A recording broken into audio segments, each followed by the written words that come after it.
പുതിയൊരു വീഡിയോയിലേക്ക് സ്വാഗതം.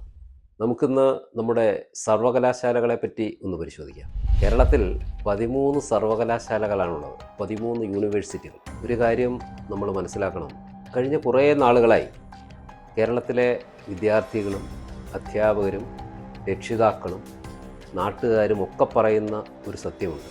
ആ സത്യമെന്ന് പറയുന്നത് കേരളത്തിലെ വിദ്യാർത്ഥികളും യുവജനങ്ങളും മുഴുവൻ കേരളം വിടുവാൻ താല്പര്യപ്പെടും. ഒരു +2 കഴിഞ്ഞാൽ തന്നെ അല്ലെങ്കിൽ ഡിഗ്രി കഴിഞ്ഞാൽ തന്നെ ആരും തന്നെ കേരളത്തിൽ നിൽക്കാൻ താല്പര്യപ്പെടുന്നില്ല. എന്തായിരിക്കും കാരണം എന്നുള്ളത് എല്ലാവരും കുറേ നാളായിട്ട് വളരെ ഗഹനമായി അന്വേഷിക്കുന്ന കാര്യമാണ്. യഥാർത്ഥത്തിൽ അതിൻ്റെ കാരണം എന്താണെന്ന് ചോദിച്ചാൽ, നമ്മുടെ ഉന്നത വിദ്യാഭ്യാസ മേഖല നൽകുന്ന ചില പ്രശ്നങ്ങളാണ്, അല്ലെങ്കിൽ അവർ ഉണ്ടാക്കുന്ന ചില പ്രശ്നങ്ങളാണ് ഇവർ നാടുവിടാനുള്ള ഒരു പ്രധാന കാരണം എന്നുള്ളത് കണ്ടുപിടിക്കാം. അവരുടെ മിക്കവരും 90% ആൾക്കാരും ഇവിടുന്ന് പോകുന്നത് ഉന്നത വിദ്യാഭ്യാസം തേടിയാണ്. നമ്മുടെ കേരളത്തിൽ വിദ്യാഭ്യാസം കുറവായിട്ടാണ്, ഉന്നത വിദ്യാഭ്യാസത്തിന് സാഹചര്യം ഇല്ലാഞ്ഞിട്ടാണ്, ഇതൊന്നുമല്ല. പക്ഷേ നമ്മുടെ സർക്കാർ ഉന്നത വിദ്യാഭ്യാസ മേഖലയെ വേണ്ട വിധത്തിൽ പരിഗണിക്കുന്നില്ല എന്നുള്ളതാണ് സത്യം.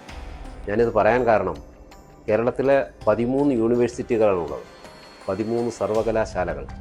ഈ 13 യൂണിവേഴ്സിറ്റികളിൽ 12 എണ്ണത്തിലും സ്ഥിരമായ വൈസ് ചാൻസലർമാരില്ല എന്നുള്ളത് നാം മനസ്സിലാക്കണം. ഈ 12 യൂണിവേഴ്സിറ്റികളിലും വൈസ് ചാൻസലർമാർ ഇൻചാർജാണ്. നമ്മളിപ്പോൾ കഴിഞ്ഞ കുറേ ദിവസങ്ങളായിട്ട് കേരള യൂണിവേഴ്സിറ്റിയിൽ നടക്കുന്ന ചില കസേര കളികളും പ്രശ്നങ്ങളും കാണും. കേരള സർക്കാരും ഗവർണറുമായിട്ടുള്ള ചില പ്രശ്നങ്ങളാണ് ഇതിൻ്റെ മൂലകാരണം. ഭാരതാംബ ചിത്രം യൂണിവേഴ്സിറ്റി സെനറ്റ് ഹാളിൽ വെക്കണമോ വേണ്ടയോ എന്നുള്ളതിനെ പറ്റിയുള്ള വാഗ്വാദങ്ങൾ ഒരു സൈഡിൽ കൂടി നടക്കുമ്പോൾ ഇതിനെല്ലാം കരുവാകുന്നത് ഇവിടുത്തെ വിദ്യാർത്ഥികളാണ് എന്നുള്ളത് നാം മനസ്സിലാക്കണം. അധ്യാപകർക്കും മറ്റു രാഷ്ട്രീയക്കാർക്കും ഇത് അവരുടെ ഒരു നേരം പോക്ക് മാത്രം. കേരളത്തിലെ ഉന്നത വിദ്യാഭ്യാസ മേഖലയിൽ നിലനിൽക്കുന്ന ഇത്തരം പ്രശ്നങ്ങളാണ് ഈ വിദ്യാർത്ഥികളെല്ലാവരും നാടുവിടുവാനുള്ള പ്രധാനമായ കാരണം. അവർ നോക്കുമ്പോൾ ഇവിടുത്തെ സർക്കാരിനോ ഇവിടുത്തെ ഉന്നത വിദ്യാഭ്യാസ മേഖലയിൽ പ്രവർത്തിക്കുന്നവർക്കോ കേരളത്തിലെ വിദ്യാഭ്യാസ മേഖലയെപ്പറ്റിയോ അല്ലെങ്കിൽ അവരുടെ ഭാവിയെപ്പറ്റിയോ വിദ്യാർത്ഥികളുടെ ഭാവിയെപ്പറ്റിയോ ഒരു ചിന്തയുമില്ല. മറിച്ച് അവരുടെ രാഷ്ട്രീയ ഇടപാടുകൾക്ക് ഒരു അവസരം നോക്കി നടക്കുന്ന ഈ രാഷ്ട്രീയക്കാരും സർക്കാരുമാണ് ഇതിനെല്ലാം ഉത്തരവാദികൾ നാം മനസ്സിലാക്കുന്നത്. ഒരു കാര്യം കൂടിയുണ്ട്, കഴിഞ്ഞ 2 മന്ത്രിസഭകൾക്ക് മുമ്പ് വരെ കേരളത്തിൽ ഒരു വിദ്യാഭ്യാസ മന്ത്രിയെ ഉണ്ടായിരുന്നു. പക്ഷേ കഴിഞ്ഞ 2 തവണയായി കേരളത്തിൽ 2 വിദ്യാഭ്യാസ മന്ത്രിമാരുണ്ട്. ഒന്ന് ഉന്നത വിദ്യാഭ്യാസ മേഖലയ്ക്ക് ഒരു മന്ത്രി, സ്കൂൾ തലം വരെ +2 വരെയുള്ള അല്ലെങ്കിൽ +2 വരെയുള്ള സ്കൂൾ തലം വരെയുള്ള വിദ്യാർത്ഥികൾക്ക് മറ്റൊരു മന്ത്രി. സ്കൂൾ തലം വരെയുള്ള വിദ്യാർത്ഥികളുടെ മന്ത്രി കുട്ടികളുടെ വിദ്യാഭ്യാസ മന്ത്രി ആയതുകൊണ്ട് തന്നെ ആയിരിക്കാം ഒരു പക്ഷേ വിദ്യാഭ്യാസ മന്ത്രി ശിവൻകുട്ടിയാണ്. ഉന്നത വിദ്യാഭ്യാസ മേഖലയ്ക്ക് ഉള്ള മന്ത്രി ആർ ബിന്ദുവാണ്.